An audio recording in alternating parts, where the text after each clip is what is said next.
VANCE, the Trump-endorsed Republican for Ohio Senate, was declared the winner of his primary. Kellyanne Conway, Tom Bevener here in Remarkable's already lost one race for president. Sound familiar? Joe Biden, against energy independence, all of that, and voted for Build Back Better. So I think now Turkey's been terrorizing D.C. residents on a bike trail, drawing blood and sowing fear. It's apparently crossed state boundaries, eluding 5 agencies from as many jurisdictions. What spoke at a distance.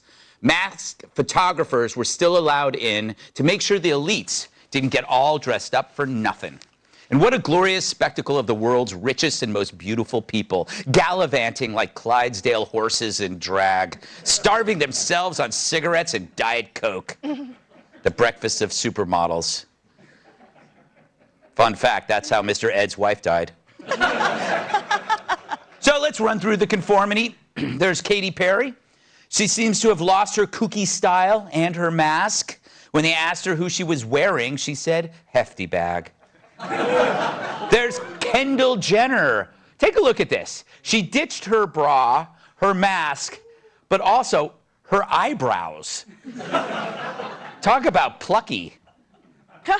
You go, girl. Although I wonder where her eyebrows ended up. Talk about moving up in the world. Thank you.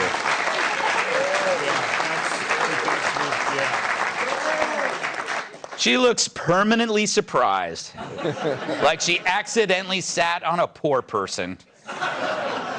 And then look at Cara Delevingne. No shirt, her torso soaked in gold paint. She better be careful or she might end up in William Devane's safe. She looks like a bowling trophy with breasts.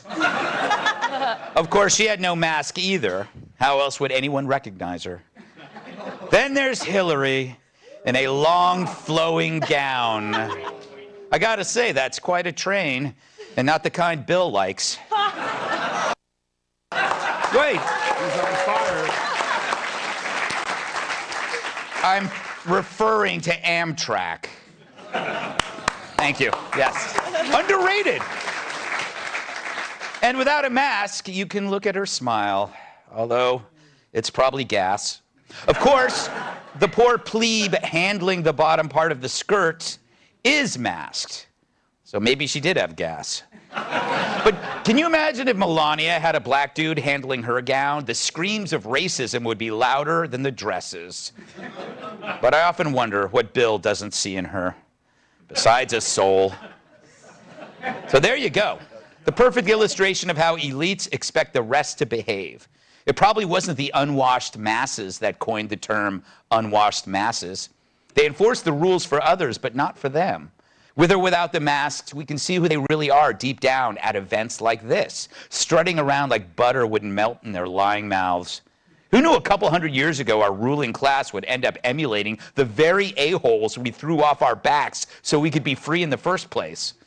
The masked and unmasked, master and servant. It's not about race or gender, it's about power.